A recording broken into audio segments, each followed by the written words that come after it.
All right. Hello, everyone. I hope you're doing well, and welcome to the Future Leaders Gavel Club. My name is Caleb Van Brunt, and it is an honor to be your club president, and I would like to officially call this meeting to order. I would like to extend a warm welcome to all our guests, and we sincerely hope that you will enjoy and learn from the experience tonight.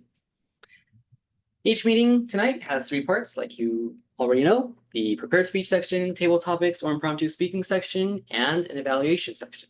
The Future Leaders Gavel Club is a Toastmasters club open to middle school and high school students in which members are empowered to develop communication and leadership skills, resulting in greater self-confidence and personal growth.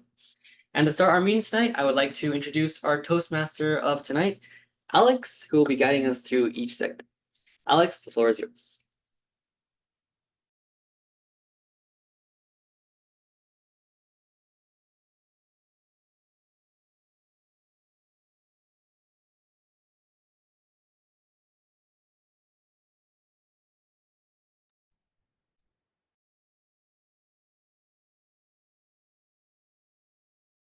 Alex, I'm not sure, but you might be muted currently.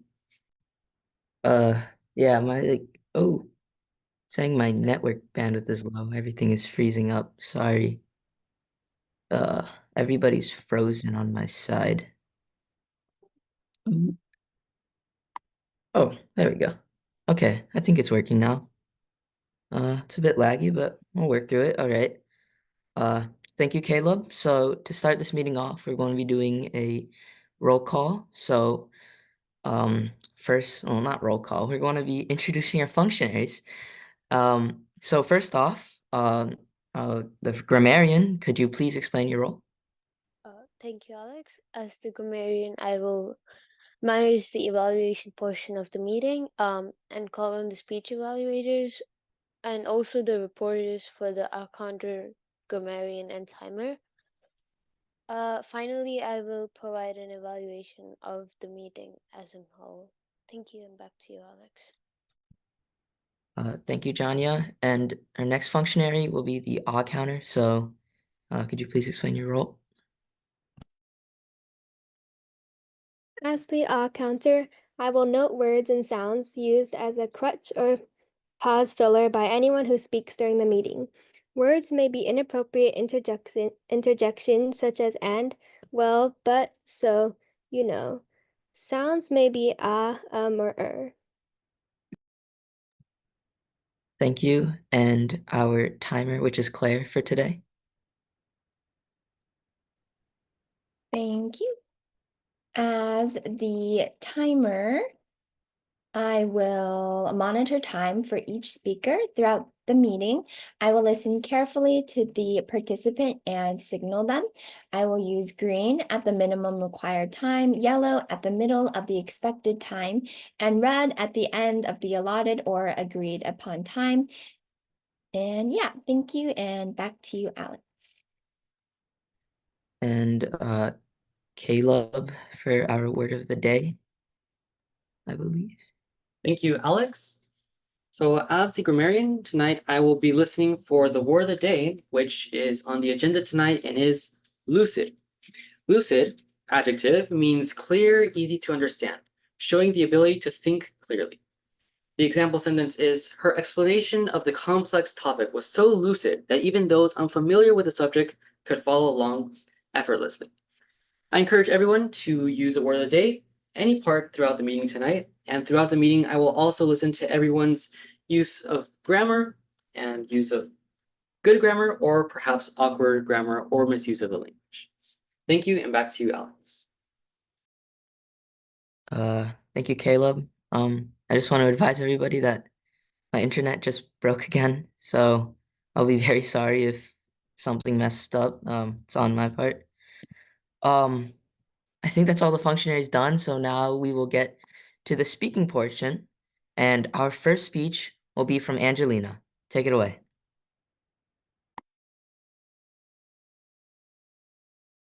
Thank you, Toastmaster Alex. So, as most of you know, this summer I traveled to China for the first time.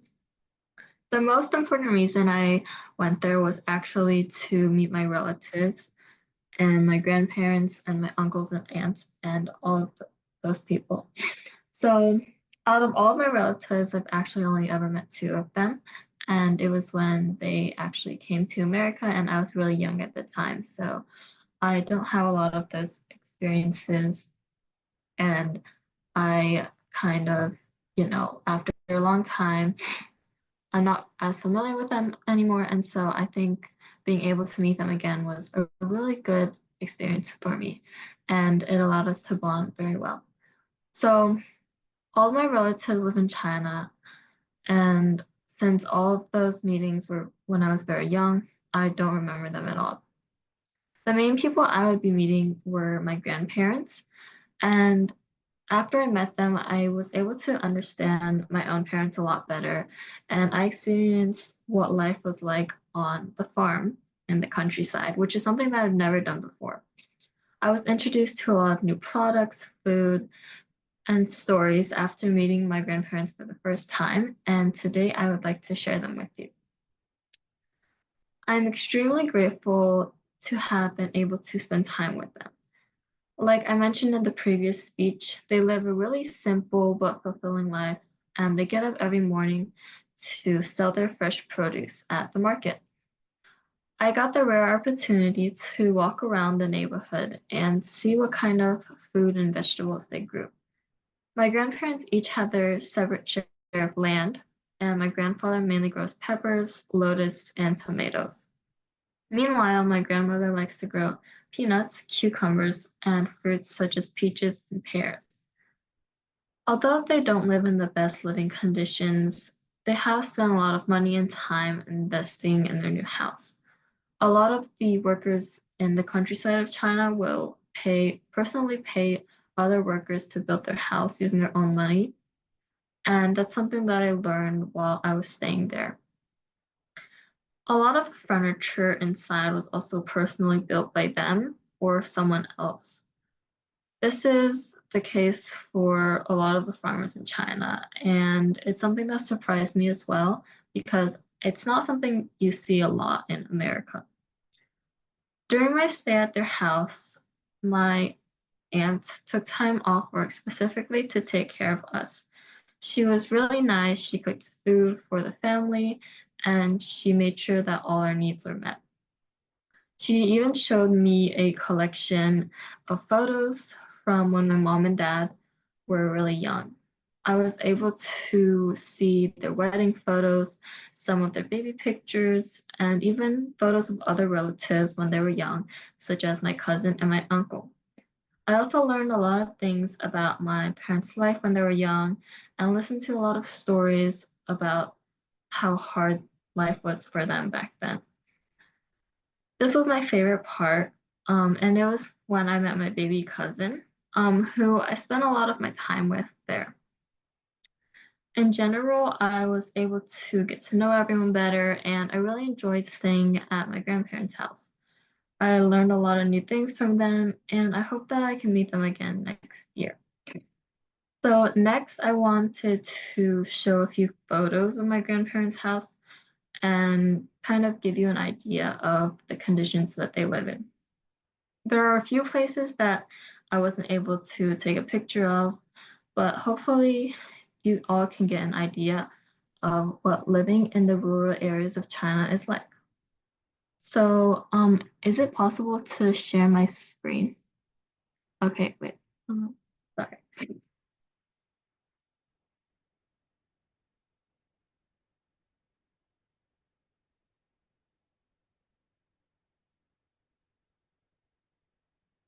Okay. So this is the first picture.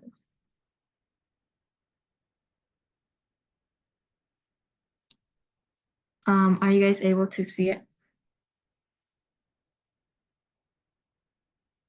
Yeah, okay. So this is the first picture. What you see here is basically what you see when you walk into their house. So as you see here, there's a small pond behind their house, and a lot of people from their community will go fishing here.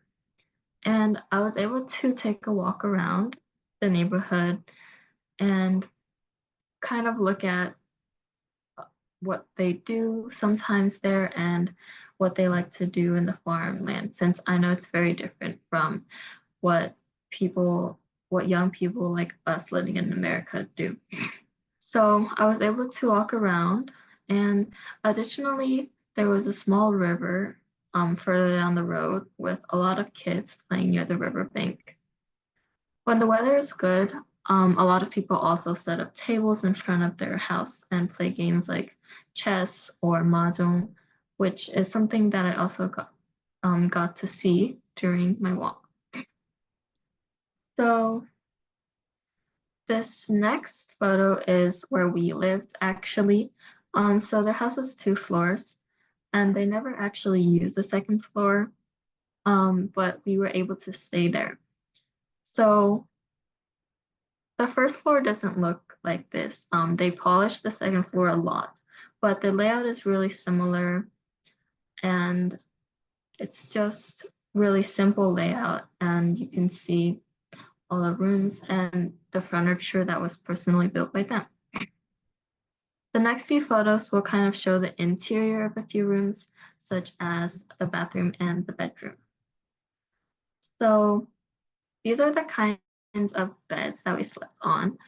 They're made of pure wood, so they're really hard, but my grandfather actually built them himself. So most of the other furniture, like the chairs, oh, hold on, sorry. The chairs in this photo were also built by him. So sleeping on wooden beds isn't the best, and it's not as comfortable as a mattress.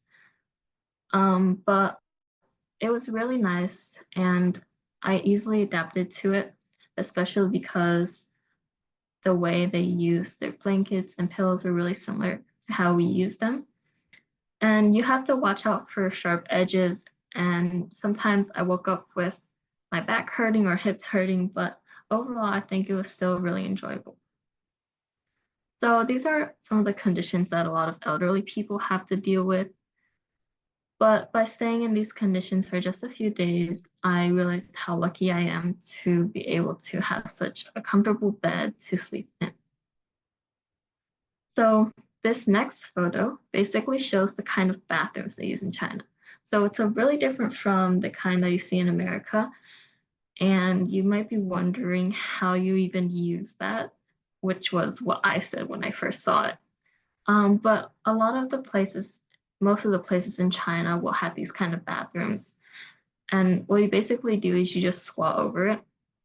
And I found out that the reason why China uses toilets like these is because since China has such a large population, a lot of people will use public toilets, and it would simply take too much time and effort to clean them if they had toilets like we use in America.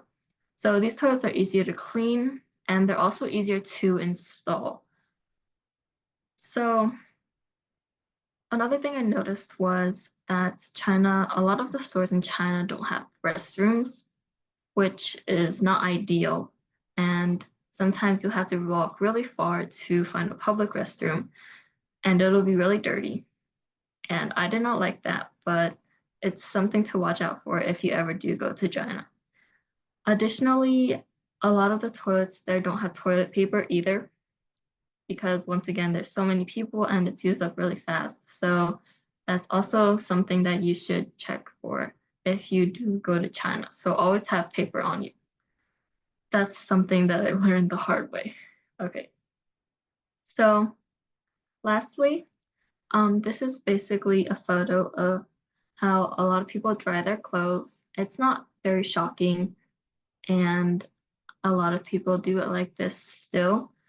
But basically, they have to hand wash all their clothes, which is something that I'm very grateful that I don't have to do, because it takes a lot of time and hard work as well.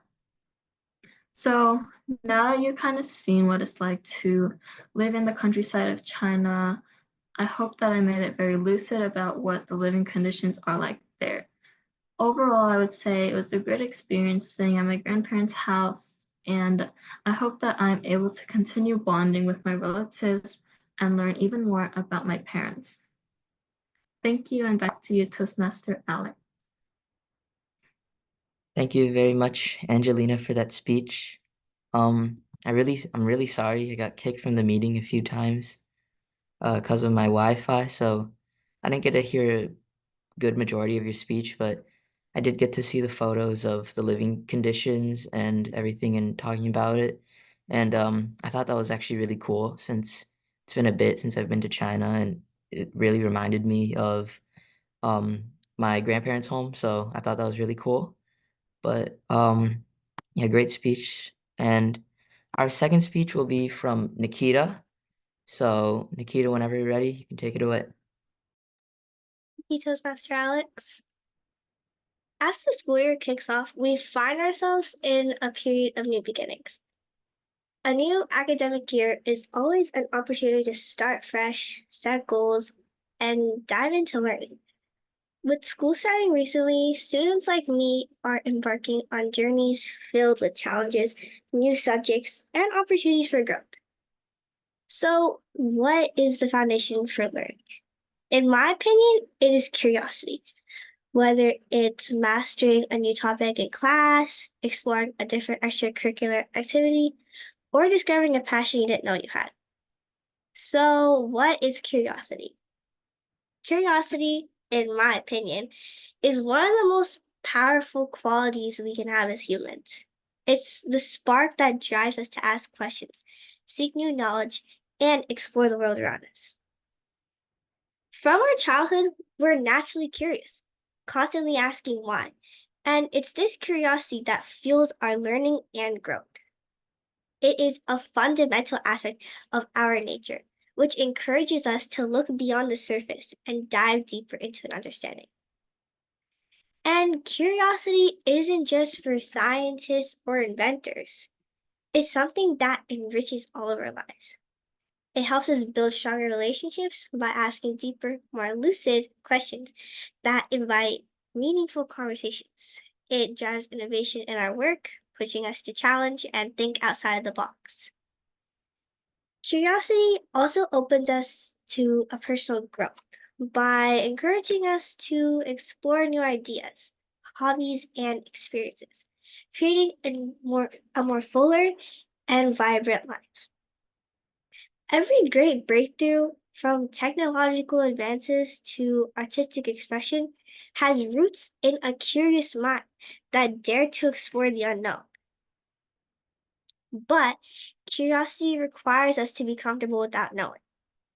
It pushes us into unfamiliar territory, where the process of discovery becomes more important than having all the answers right away. It encourages us to embrace uncertainty and view challenges as opportunities for learning, rather than obstacles to be avoided. By embracing curiosity, we can cultivate a mindset that welcomes new challenges and fosters creativity. At any age, curiosity keeps us sharp and engaged with the world. Whether it's picking up a new hobby, learning a new skill, or simply just asking what if more often. Curiosity helps us grow. It can inspire us to read a book outside of our usual genre, take a different route to school, or engage in discussions about topics we know little about. These experiences not only expand our knowledge, but also help us develop empathy and understanding for perspectives different from our own. As we cultivate curiosity, we not only enrich our own lives, but also contribute to the people and the world around us. By sharing our discoveries and insights, we inspire those around us to be curious too, creating almost a ripple effect that fosters a culture of learning and growth. So, my advice is to stay curious because it's that passion for knowledge and need to learn that helps us explore and opens a door to a more richer and fulfilling life. Embrace the unknown, ask questions, and let your curiosity guide you on your journey of discovery. Thank you, and back to you, Toastmaster Alex. Thanks a lot, Nikita, for that speech. That was a very inspirational speech, and that was a great speech. So I would like to give you some applause. That was a really good speech for I'm not sure about this, but I think that was your second speech I think you've given, and that was really no? Okay. Well, it was a really great speech, and I thought that was really amazing. So great job. Uh but with that, we will have table topics now, which will be led by Ethan. Okay. Thank you, Toastmaster Alex. Now, I do have some slides that I'm going to share eventually, so I should have sharing permissions, right? Okay, yeah. So I decided to bring back an experimental theme that I tried in a couple of different forms in the last few times I was Table Topics Master, although by now you've probably forgotten it because I was last Table Topics Master like maybe 7 months ago. I haven't really thought of a good name for it yet because it's kind of like Would You Rather, but it's a bit more nuanced than that. Basically, I will present you with participants here will be presented with a question that represents a very difficult situation, either mentally or morally, ethically or physically. You might be stuck in a physical place that seems to have no exit, or you might be stuck in a moral dilemma that has two extremely unpleasant sounding options, but you have no choice but to pick one or the other. Participants will not know in advance whether the question represents a mental or moral dilemma or a physical dilemma, because I used a random number generator from the internet to scramble everything. So that's how this is going to work. I will share my screen if the current question represents a physical dilemma. So let me see what I can ask for. How about Eliana? Because I'm not sure. Do you have a? Oh wait, Eliana does in fact have a role. She's the odd counter. I noticed here that everybody has a role. I guess I'll still ask her first. I'll ask some of the lower level roles first. Now, Eliana, you will have a mental dilemma to ponder. You have just escaped a terrible house fire, but you step foot outside the door, and to your horror, you realize that there are still a puppy and a kitten trapped inside of the burning residence. You only have time to save one of the pets before the burning house collapses completely, trapping and killing the other animal. Which animal will you save, the puppy or the kitten? Eliana. I think I would save the kitten because, in my opinion, cats are better than dogs. So, I'm I'd want to save the kitten over the puppy. And I've always wanted a cat as a pet. So after I save it, maybe it could be my pet. And uh, there, even though that I would really want to save both, I would want the kitten more because I like cats more, and that I would want it as a pet. Thank you. Okay, that was some really sound reasoning. And yes, it is truly a great tragedy that one of the animals has to perish in this great tragedy. I am also a complete donut, and I realize that Rachel does not, in fact, have a role. So I'll ask you next. And Rachel, it looks like you have to get out of a physical dilemma. So I'll share my screen right now. So you're trapped in here. You can see the image, right, Rachel? Yes. Okay. So I don't know how you ended up in here, but that happened, I guess. So how are you gonna get out now? Oh shoot, I don't know what got me here. I was just exploring this random building because I thought, why not? How could it hurt?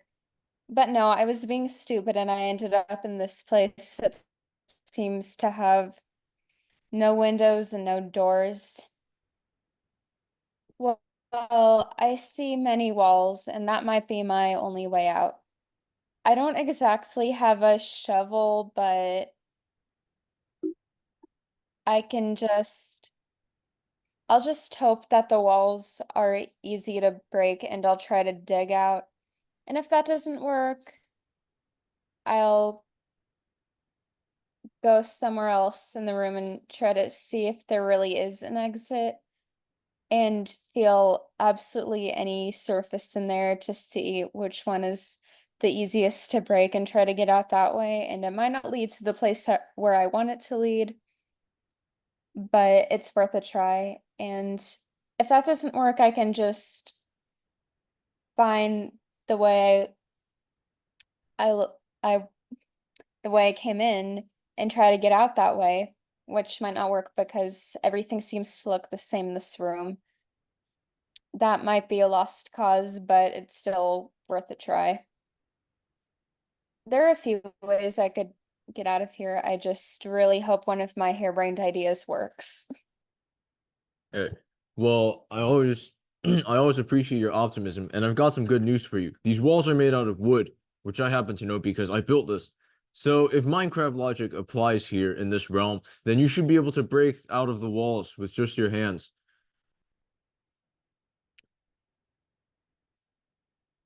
Okay, my screen, actually, I'll just stop screen sharing because, yeah. Let me see who a good choice to ask next. How about Caleb? I also think I also think you would be you're a very apt person to answer this next moral dilemma or mental dilemma. Would you rather sacrifice individual liberty for the common good or vice versa? Caleb?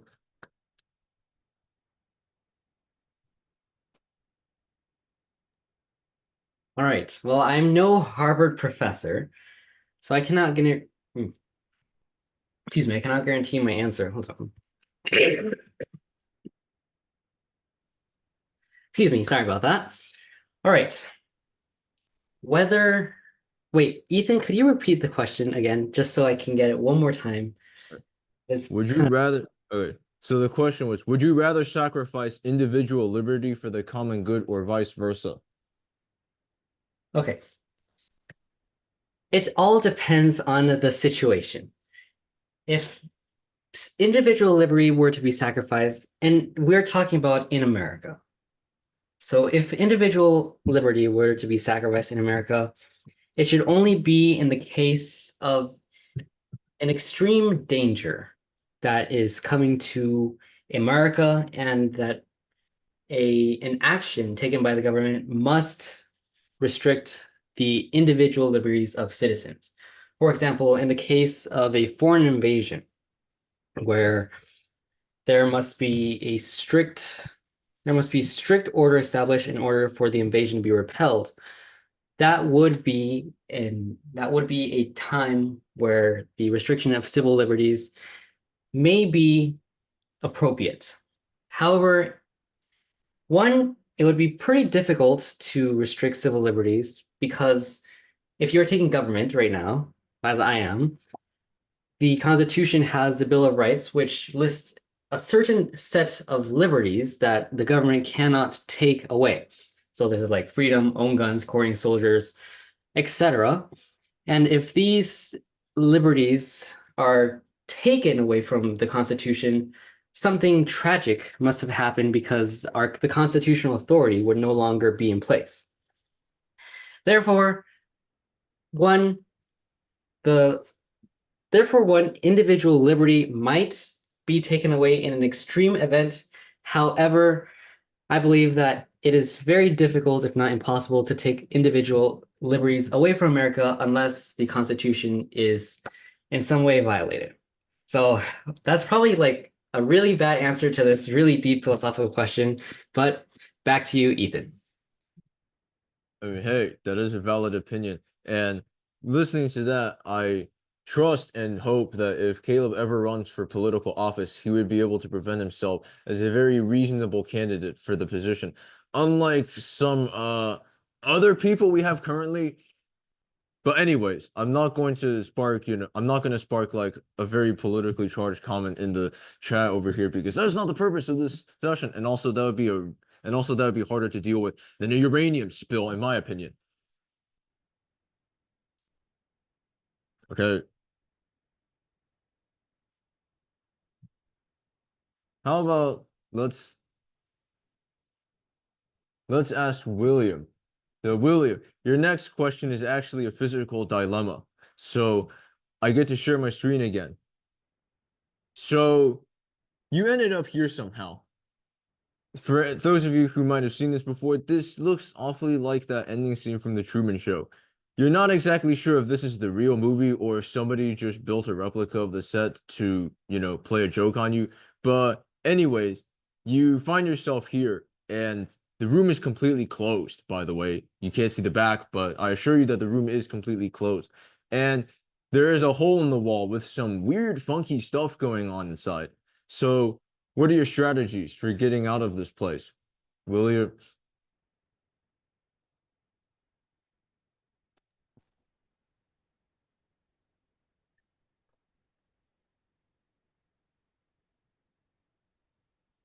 Curiosity killed the cat, and curiosity might just kill me now. This white room with large clouds in the background suddenly meets my gaze. I'm not sure how I ever was able to arrive at this destination. After all, I had been out the past few hours. But I find myself ankle deep in a in a blue viscous fluid, and I swim to the other side of the room, attempting to get myself out of this sticky situation. I ascend the stairs, but I hear strange things coming from just across the wall. I'm not sure what waits for me on the other side of the wall, but I see purple glimmering objects moving around in a tiny slot in a hole in the wall. Well, I see no other exit. That must be the one. And I slowly but surely ascend the stairs. But with every one step, I feel some strange force pressing down on me more and more, as if the heavens had decided to impede my advance to that hole in the wall. I push against that force. It recedes, but it comes back tenfold. And even though I recline and I fight against the force, I eventually, after straining my legs, straining my back, make it to the top rung, the top stair of that staircase. I reach for the opening in the wall, and it sucks me into a world of darkness. I can't see anything. But I'm sure that maybe if I ever wake up from this dream, I'll be out of this and everything will return to normal. Thank you, and back to you, Toastmaster Ethan. It's Table Topics Master Ethan. All right. Well, that was certainly a very detailed answer, and it was also quite amusing at the beginning. And what made trying to preserve my composure even more difficult was the fact that my mother started losing it when you first started reciting your answer. In case you didn't know what was going on. Now, let me check the agenda here.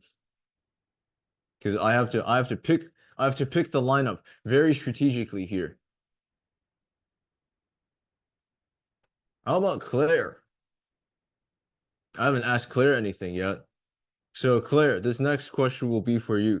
And as it so turns out, the random number generator that I used to scramble everything has decided that you will also be presented with a physical dilemma.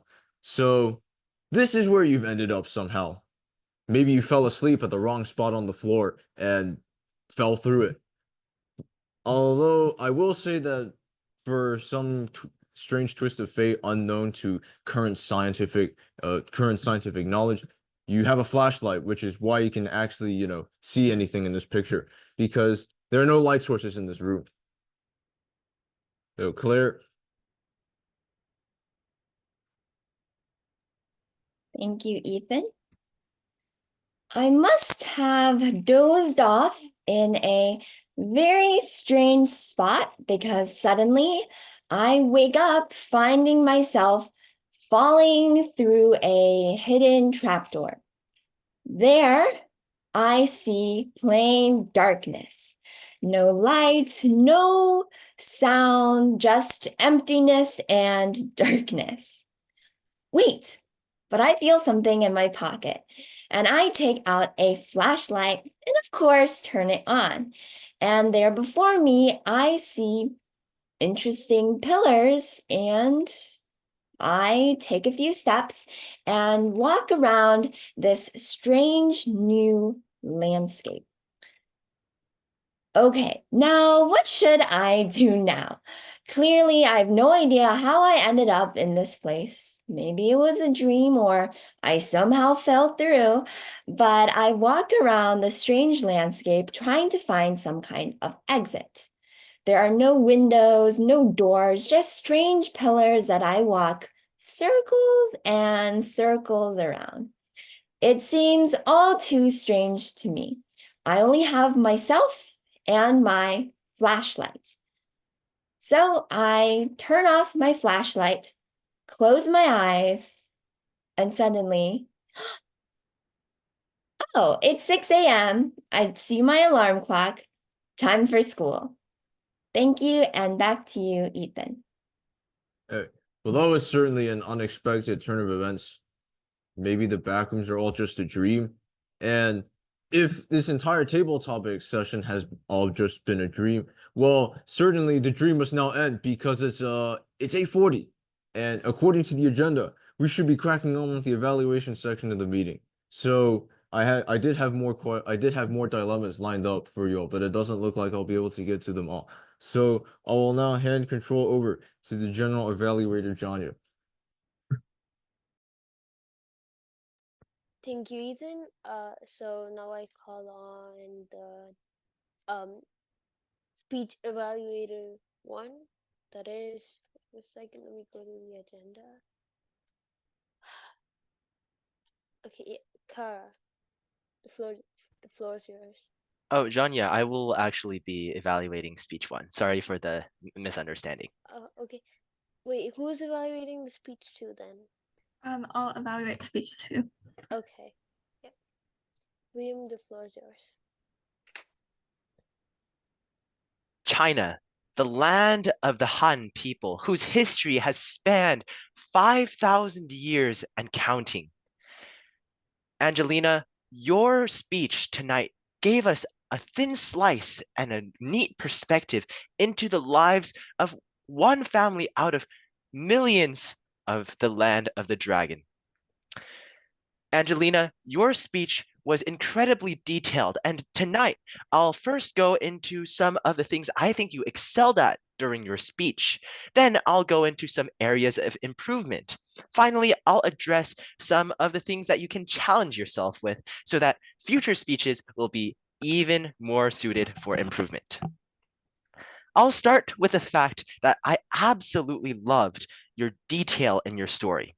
You detail it very much along a chronological sequence, much like the continuation of your past speech on your trip to China to visit family, except there you were able to narrow down that general vacation story into a more defined narrative about visiting your family and seeing how life is really like in a foreign country. Many of the things that you said resonated with me. Personally, I've heard stories of my mother's upbringing in China as well. And everything from the hard beds to the squat toilets, everything made sense to me. And through your use of visual aids, which was also something that I incredibly enjoyed, I was able to take in all of those sights and sounds and sensations to be able to empower my own lucid imagination of the land far, far across the sea. The fact that you prepared a picture slideshow also shows that you're very committed to the talking about your purpose and that you planned well for the speech. Meanwhile, I'd like to direct the focus to some of your areas of improvement as well.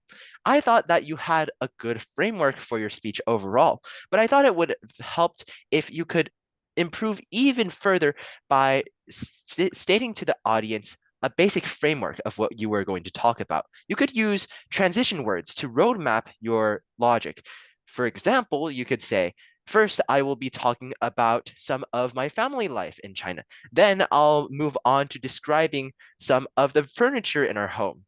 So just being able to pinpoint each of those major points that you make and then be able to dive into them just as you did during your speech. I would also provide a little bit more context into the speech because I'm sure not everyone here was present at your last speech. So maybe give some context to where in China you exactly visited, not a restatement of your past speech at all, but just maybe a quick summary so that the audience knows what's happening. And finally, I would suggest if you could transcend above just the details about what you did, what you saw, and what you thought of your trip to China, maybe add in a underlying theme about caring for family too, because I think that's a really powerful way to end the speech. But overall, Angelina, this was a wonderful speech. If you can just challenge yourself by implementing a little bit better framework, providing a little more context from your last speech, and finally transcending above your narrative to provide the theme about caring for your family and cross-culture dialogue, I think your speech would have been even more well prepared. And with that, Angelina, I can't wait to hear you speak next time. Thank you. Back to you, General Evaluator Janya. Thank you, William. So now I call on the speech evaluator 2, that is Kara. Kara, the floor is yours. Hello, Nikita. Welcome to your club. Welcome to the club, and congratulations on your first speech. So your speech was amazing, and it was made even more impressive by its status as an icebreaker speech. Before I get more into detail about what I liked about your speech, I'll just talk about a few things that I felt like you could improve. So one thing that I thought about the speech content was that it might have been better if you could have presented it in a way that was more structured by either laying out how the speech was going to progress at the beginning or by making it more clear the different shifts that would happen throughout the speech as you were speaking. So one way you could distinguish sections of the speech from each other would be by varying the way you speak. While you did have a very lively voice, over the general course of the speech, I believe there could have been a bit more variety. For example, you could have slowed down at some places for more impact, or sped up, or spoken louder or softer. And all of these tools could have been used to make your vocal variety even better. Something else about your speech content was that you could have maybe given a personal anecdote, which might have helped focus the speech a bit more so that it wasn't too general.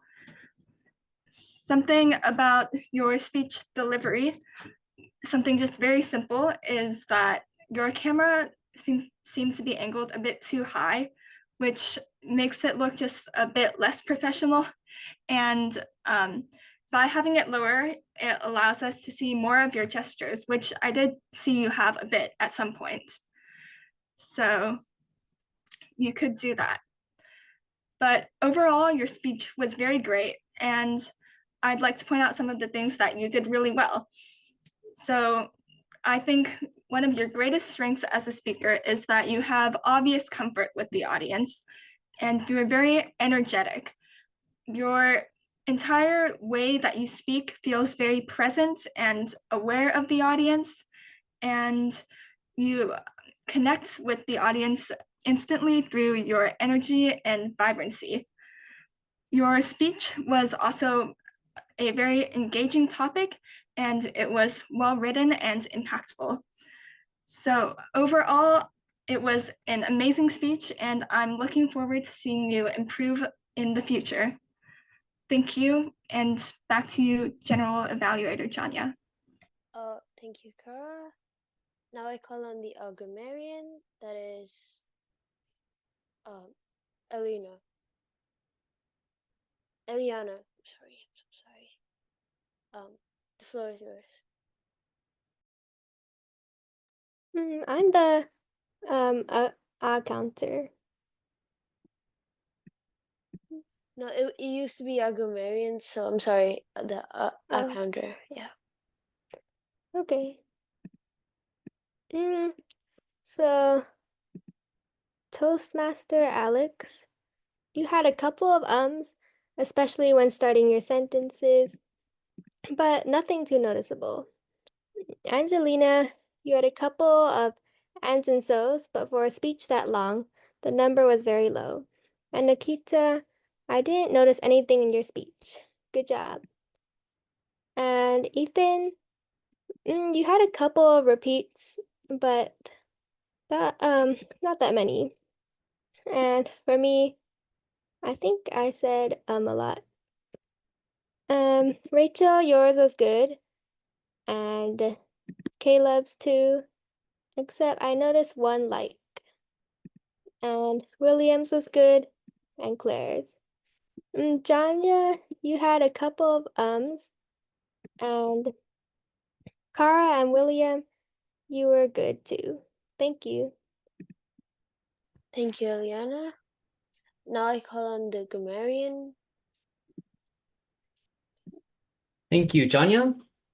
So tonight I was the grammarian, and here is my report.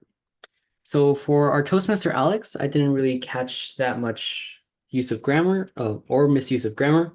However, for our first speaker, Angelina, you used the word of the day. So congratulations, lucid. And as for good phrasing, you had lots of good phrasing. However, I would suggest for awkward grammar, you said like she was really nice a lot. She was really nice. So instead of really nice, perhaps look for other phrases that you can use in that stead. You also said kind of look at what they do. So like kind of maybe just try to pivot those words and basically just work on phrasing your speech a little bit. So just a little bit more of the more natural ups and downs. That's basically it. All right, Nikita, you had one use of the word of the day as well. So both speakers today use the word of the day. And I like how you said foundation of learning and ripple effect. Those were great phrasing. Now for awkward grammar, this time it has to do with the more full. So for example, creating a more fuller, you said creating a more fuller, but perhaps change it to more full for the superlative. And then also a more rich instead of a more richer. And then I think that's it for that. Okay. Ethan, I wasn't able to catch that much awkward grammar. However, I did like how you said the dream must end now. I really like that phrasing. Table topic speaker 1, Ileana. I actually kind of liked the phrasing cats are better than dogs. It's just kind of interesting. And even though it's technically not like any kind of good or bad phrasing, it just kind of rings cats are better than dogs. But of course, no offense to those who think opposite. Now for a table topics tip that could probably help you with the use of ums and crutch words, perhaps just take 5 to 10 seconds before you respond to the question. Just go through the question, and that can help you formulate your response. And for example, in a contest setting, you can totally do that because the time starts as soon as you make a gesture or speak, and the time starts then. All right, for Rachel, I didn't catch anything. For myself, I didn't catch anything either, but I probably had some awkward grammar, and I know I didn't use the word of the day.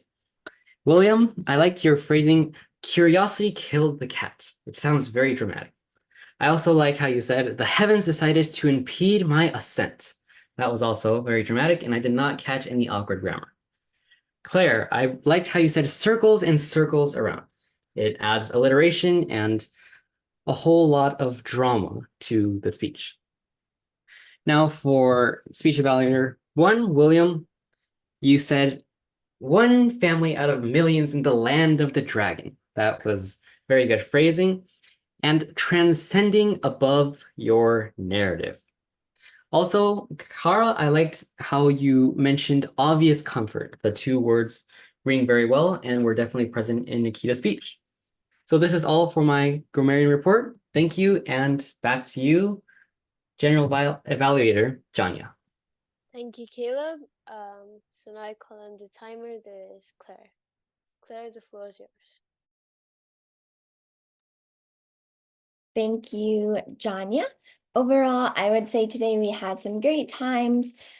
Starting with Angelina, who was our first speaker. She had a time of about 9 minutes. I believe the prepared speeches are about 5 to 7 minutes, but I loved her speech. It was amazing. And then we had Nikita, who was our speaker number 2. She had a speech of 3 minutes and 38 seconds, which was a little bit under the 5 minutes, but it was a great speech regardless. And Eliana, moving on to table topic speakers, she had a time of 40 seconds, and the table topic speeches are usually between 1 minute and 2 minutes, but it was super close anyways. And then Rachel had a time of 1 minute and 32 seconds, which was perfect. Caleb had a time of 1 minute, 54 seconds. Perfect as well. And William had a time of 2 minutes and 4 seconds. I myself had a time of 1 minute and 42 seconds. And then as for the evaluations, William had a time of 4 minutes, I believe, yes. And then the speech evaluations, I believe they are normally 2 to 3 minutes. So it was just a little bit over, but it was very detailed and amazing. And then we had Kara, who had a time of 2 minutes and 56 seconds, which was perfect, right within the range. Eliana, who was our odd counter, had a time of 58 seconds, which was great. And then Caleb had a time of 3 minutes and 16 seconds. Thank you, and back to you, Janya. Thank you, Claire. So now there's a boring brief evaluation of mine. It's pretty boring, but let's just get it over with. We had a great speech by Angelina about her experience going to China, meeting her grandparents and her relatives. It was really nice. It's great that she shared her experience with us.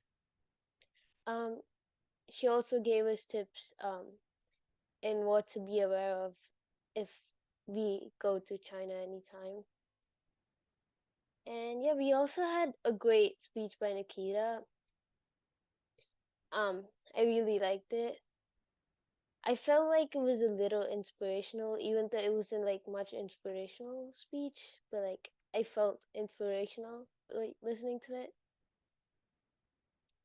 So the evaluators were amazing as usual, like as always, and yeah.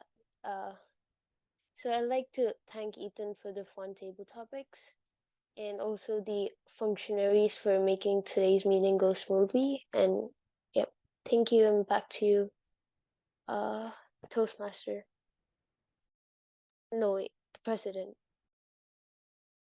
All right. Thank you so much, Janya, for your evaluation, which was definitely not very boring at all. I think it was great, and you definitely summarized in great fashion and style the content of the meeting tonight. So again, I would like to thank everyone who participated tonight, for whether it was in table topics, a speech, etc. And then I would also like to remind everyone to invite your friends to participate in the club. It's just as simple as telling them about the club, asking them if they're available, and sending them a quick email. You don't have to contact us or me. You don't have to contact me or Claire to let us know if they're going to be coming.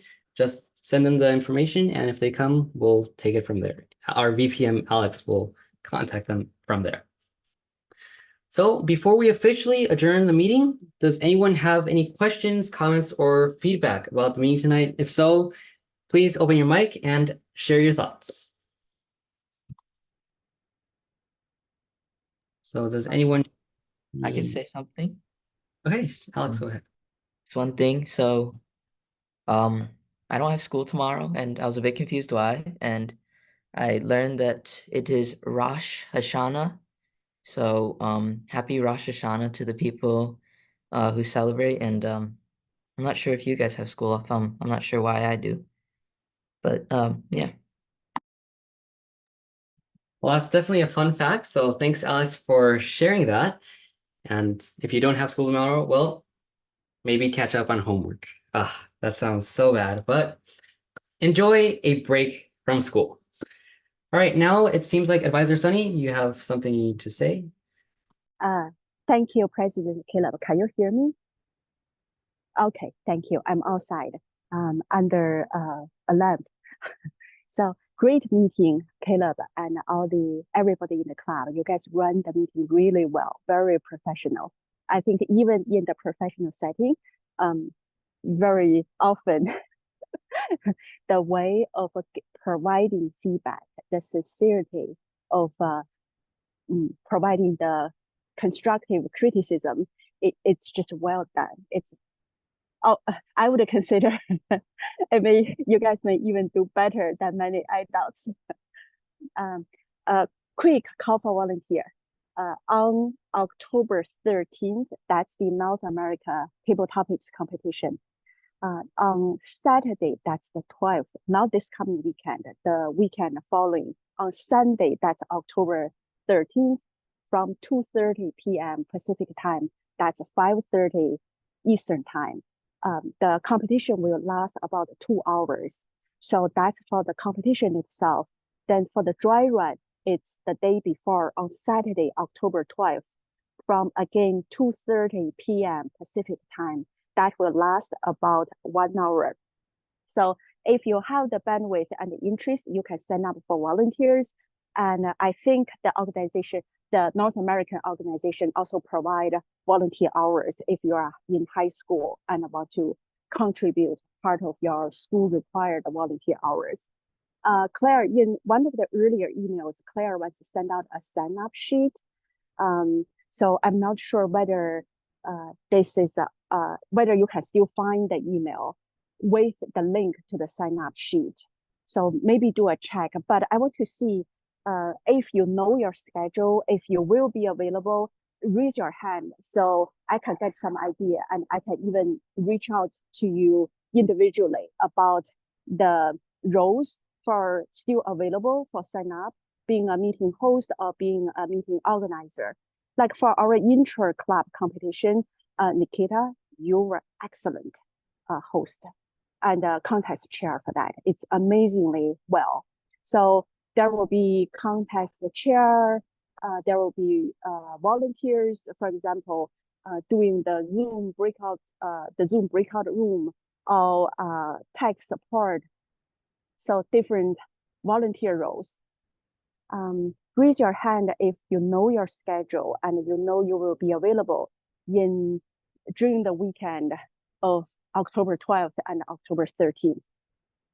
And if you are not clear yet, that's okay too. We will just try to send that sign up sheet again.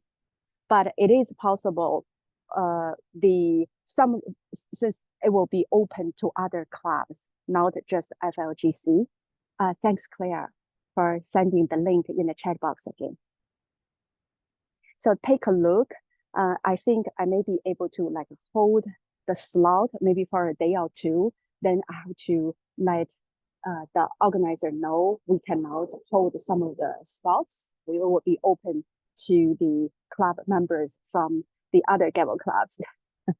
So think about it, check your schedule. Well, thank you very much. That's all from me. Back to you, President Caleb. Thank you so much, Advisor Sunny, for sharing the volunteer sign-up sheet. Well, thank you, Advisor, for sharing about the volunteer sign-up, and then Claire for sending us a volunteer sign-up sheet.